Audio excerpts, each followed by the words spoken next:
वह भी इन तीनों गुणों को भली भांत लांघकर सच्चिदानंद घन को प्राप्त होने के लिए योग बन जाता है। यहाँ अभी भक्ति मार्ग का देखिए, अभी से पहले ज्ञान मार्ग में था, अभी यहाँ पर भगवान ने जो कृष्ण का वो उत्तर देने के लिए भक्ति योग का ही साधन दिया है। दूसरा प्रेम से बोलिए कृष्ण भगवान की जय।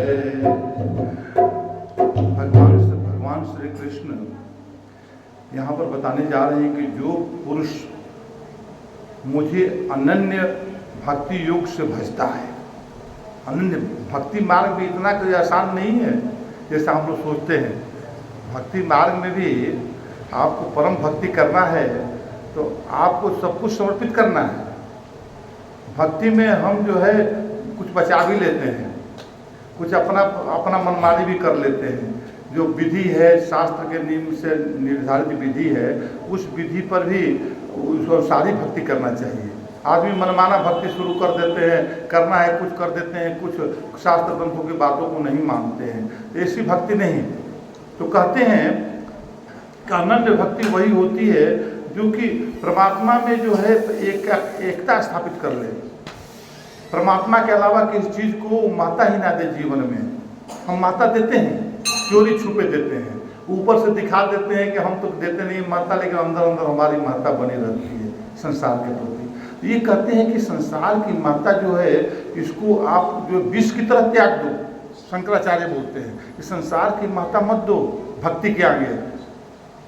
कोई बहाना ले लेता है, कोई कहता है कि मुझे क्या करूं, मुझे तो अस्वस्थ हूं, कोई कहता है कि मैं मेंटली डिप्रेस हूं, कोई बोलता है कि मेरा धनी नहीं है, कोई बोलता है कि मैं गरीब हो गया, क्या हो गया भगवान जाने, जो भी है। लेकिन नहीं, यही एक ऐसा मार्ग है जो आपके जीवन को कृतार्थ कर सकता है हर क्षेत्रों में, चाहे इस लोक में या परलोक में। लोक को सुखी और परलोक को सुहेला बनाने का एक ही मार्ग है और वह है श्रीमद् भगवद गीता का ज्ञान।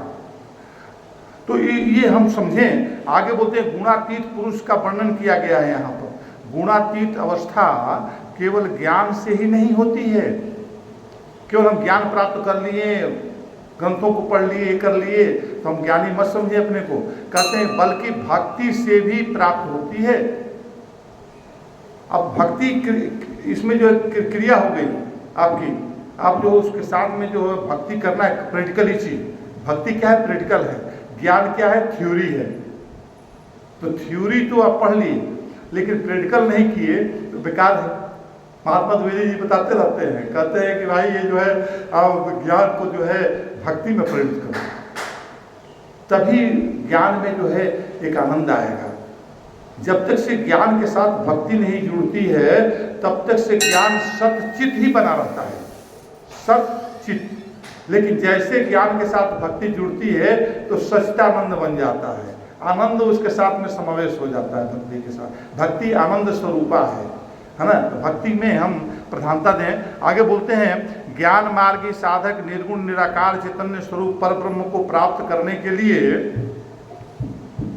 ब्रह्म संबंधी वेद वाक्यों, ब्रह्म संबंधी वेद वाक्य क्या है? तत्त्वम् असि, अहम ब्रह्मास्मि इत्यादि। तो ये मैं ब्रह्म हूं, मैं ब्रह्म हूं, ये बात का बोध हमें कब होगा? जब हम गुणातीत बनेंगे। गुणातीत अवस्था में ही अपनी आत्मा का बोध होता है कि मैं ब्रह्म हूं। ब्रह्म को आप देखे नहीं है तो कैसे अपने आत्मा को ब्रह्म बना दिए? तो इसमें दीदार दोनों का एकता स्थापित हो जाती है। तब वो कहता है कि हम ब्रह्मास्मि और तत्त्वमसि, वह तुम हो।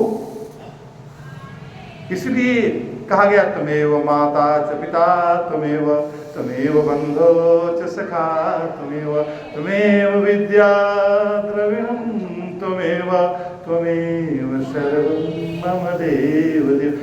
सब कुछ ये अनन्य भक्ति है। ये अनन्य भक्ति का वाक्य है। ये हमारे केवल मुंह से ही ना निकले, हमारे हृदय के तरंगों से भी प्रबंध हो। हमारा रोम रोम ये शब्द को बोले तभी हम परम भक्ति में प्रवेश कर पाते हैं। आगे बोलते हैं कि वैराग्य भाव के उदित होने पर ब्रह्म ही सत्य है और भीतर तथा बाहर सब कुछ ब्रह्म ही है, ऐसा अनुभव करते हैं। इसके लिए वैराग्य क्या है कि जो संसार के अनासक्त जो करने आसक्ति में पैदा करने वाली कामनाएं हैं और कर्म है, इससे वैराग्य लेना। इसमें हम वैराग्य नहीं ले पाते हैं। हम जो है भले ऊपर कहते हैं कि सोना ले जा, चांदी ले जा, दिल कैसे दे दूं, बड़ी बदनामी होगी। वही हाल है कि बोलते हैं कि तुम ये ले लो, तुम प्रसाद ले लो, तुम ये ले लो, लेकिन मैं अपना दिल नहीं दूंगा तुमको। तो हमको क्या देना है? हमको नहीं देना है, परमात्मा को दे रहा है। जितना परमात्मा को दोगे, परमात्मा उतना आपके ऊपर कृपा करेगा। आप परमात्मा, सूरज निकला हुआ है, आंखें बंद करके बैठे चल रहे हो तो ठोकर लगेगी, गिरोगे। सूरज का प्रकाश कोई काम नहीं करेगा। और जब वो जो है, जब आंखें खोल लेते हो, ज्ञान रूपी आंखें खोल कर जब चलते हो, तब सूर्य का प्रकाश का प्रभाव आपके तन मन पर पड़ेगा। आगे बोलते हैं कि कलांतर में चित्त वृत्ति के ब्रह्माकार होने पर, चित्त वृत्ति के ब्रह्माकार होने पर परम दिव्य चैतन्य स्वरूप पर ब्रह्म के साथ एक और दिव्यानुभूति हो। चित्त वृत्ति, देखिए चित्त क्या है? चित्त जो है एक आईना की तरह है। आपके शरीर में चित्त है, चित्त शुद्धि की बात आती है। तो आपका भौतिकता से जीवात्मा क्या है कि भौतिक और ब्रह्म ये दोनों का मिला हुआ चित्त वृत्ति पर जो है अपना अस्क डालता है। तो चित्त वृत्ति पर जो बोलते हैं कि प्रधानता दोनों को देता है, प्रकृति को भी ब्रह्म को भी। यहाँ पर ब्रह्म को प्रधानता देना है चित्त वृत्ति पर। प्रकृति को हम गौड़ बनाए, ये हेल्प करता है, लेकिन असली कार्य तो ब्रह्म का है। यहाँ पर तो बोलते हैं कि प्रकृति जड़ है, सर्वत्र प्रकृति के गुणों का खेल चल रहा है। और ये खेल जो है मतलब एक जैसा नहीं है, नश्वर है। इसमें जो है कभी हानि, कभी लाभ, कभी दुख, कभी सुख, कभी हर्ष, कभी विषाद, ये सब गुण का प्रभाव जो है हमारे मनों पर आता रहता है। और इसको हम सहारा अगर लेके चलते हैं तो हम भी दुखी सुखी होते रहते हैं। लेकिन यदि हम चित्त को जो है, शुद्धि का मतलब है कि चित्त को ऐसा स्वच्छ बना दें कि हमारे मनोवृत्ति का प्रभाव उसके ऊपर ब्रह्म के द्वारा थ्रू होकर पड़े। ब्रह्म जो है उसका भाव मिला हुआ करे पड़े। तो कहते हैं कि इसमें परे पर ब्रह्म परमात्मा ही सत्य है, इससे परे जो परमात्मा जो है सत्य माना गया है। ऐसा ज्ञान होने पर मनुष्य प्रकृति के गुणों को लांघ जाता है। प्रकृति का गुण क्या है? प्रकृति का गुण क्या बताएं? बताइए त्रिवेदी जी, प्रकृति का क्या गुण है? प्रकृति के गुण ना आप बताइए। प्रकृति के 3 गुण, सत्व रज तम, जो कि ये इन गुणों से ये हमारी जो है, हमारा जो जीवात्मा है बंधता है। यही तीनों गुण जो है हमको अच्छे बुरे कर्मों में लगाने का कारण, और उसमें हमारा ममत्व, राग, द्वेष, ममता, क्रोध, ये सब इसी से होते हैं। तो ये गुणों को लांघना, तो गुणों इनसे आगे जाना। गुण से लांघने का मतलब कैसे आप समझेंगे? तो गुण का लांघने का मतलब है कि जो प्रकृति के जो तमोगुण है, तो तमोगुण का क्या प्रभाव होता है, रजोगुण में क्या क्या हमारे मनोवृत्ति बनती है, तो और सत्वगुण में हमारे मन के अंदर क्या प्रकाश आता है और क्या ज्ञान रूपी प्रकाश पैदा होता है, सुख पैदा होता है। ये तीनों अवस्थाओं के जो आनंद है, तीनों अवस्थाओं में आनंद है, क्षणिक आनंद है। ये आनंद से छलांग लगाना, गुणातीत बनना, यानी गुणों से परे जाके अवस्था बना लेना जिसमें ये गुण आपको प्रभावित ना करे, सुख भी प्रभावित ना करे और आपके मन के अंदर ज्ञान का जो संसारिक ज्ञान है ये भी प्रभावित ना करे। आदमी तो बहुत आदमी है जो बहुत पढ़े लिखे आदमी है, संसार के बहुत विद्वता प्राप्त कर लिए हैं, बहुत से अच्छे से डिग्रियाँ ले लिए हैं, लेकिन आध्यात्मिक क्षेत्र में वो जीरो है, बच्चे की तरह है। तो ये जो है वो बोलते हैं कि ये गुण को छोड़कर अति गुणातीत में प्रवेश करोगे तभी ये गुण आपको समाहित होगा। नहीं तो संसारिक गुण को लेकर लाखों आए, लाखों खाए, लाखों मर के चले गए। तो ये बात बोलते हैं त्रिगुणातीत पुरुष परम ब्रह्म स्वरूप को प्राप्त हो जाता है, अर्थात परमात्मा के साथ अभिन्न एक रूप हो जाता है ऐसी अवस्था में। आगे बोलते हैं कि भक्ति की बात अब कर रहे हैं। भक्ति भी अनन्य भक्ति द्वारा प्रकृति के 3 गुणों को पार करके परमात्मा को प्राप्त कर लेता है। तीनों गुणों को पार करके अनन्य भक्ति मनुष्य के अहंकार को विगलित कर देता है, अलग कर देता है। अहंकार जो है बाधा डालता है। वास्तव में अहंकार का उदातीकरण एवं दिव्यीकरण होना ही उसका विगलित होना है।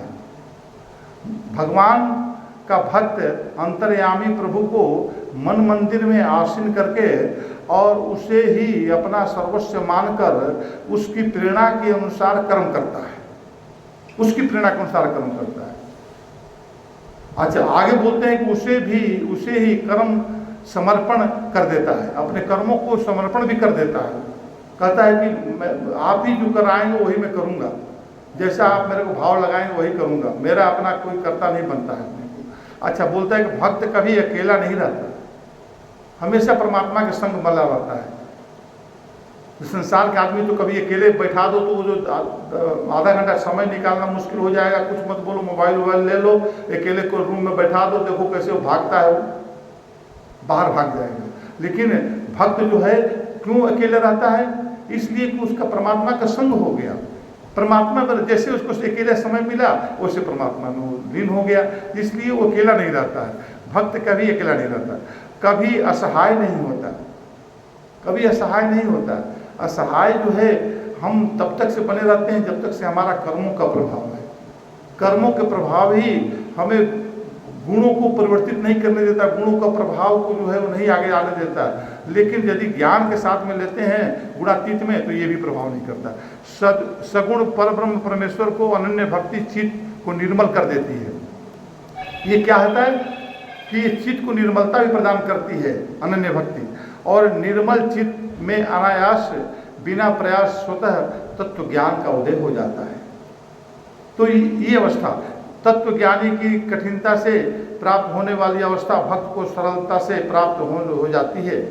अब यहाँ पर देखिए बहुत बड़ी बात बता दी है कि ज्ञानियों का जो है तत्व ज्ञानी की कठिनता से प्राप्त होने वाली अवस्था भक्त को सरलता से प्राप्त हो जाती है। कृष्ण भगवान भक्ति को ज़्यादा प्रधानता देते हैं, कहते हैं कि क्यों ऐसा, क्यों ऐसा? इसलिए कि ज्ञानी आदमी के अंदर जो ज्ञान थोड़ा हो जाता है तो उतना अहंकार बढ़ जाता है। अहंकार बढ़ने से वो ज्ञान जो है लुप्त हो जाता है, वह ज्ञान के मार्ग भी प्रशस्त कर लेता है, कहता है मेरे पास तो ज्ञान है। ऐसा नहीं है, देखिए गुणातीत की अवस्था जो होती है उसके आगे नहीं फिर आता है ये, मतलब बार बार उसको रिपीट न किया करो। जब गुणातीत की अवस्था में पहुंच गया साधक तो वो परमात्मा को प्राप्त कर लिया है, प्राप्त कर लिया फिर वो नीचे नहीं आता है, मतलब ये कहते हैं। इसलिए देखा था उसको ये प्राप्त करने की बात नहीं हो रही, यहाँ पर उसमें जाने की बात हो रही है, उस अवस्था की बात हो रही है कि किस अवस्था में कर्म कर रहा है। पहले जो चीजें आ चुकी है नीचे वाली, अरे वही तो बातें आ रही है यहाँ पर, आगे यहाँ आ गया मैं क्लोज हो रहा है क्या आप भी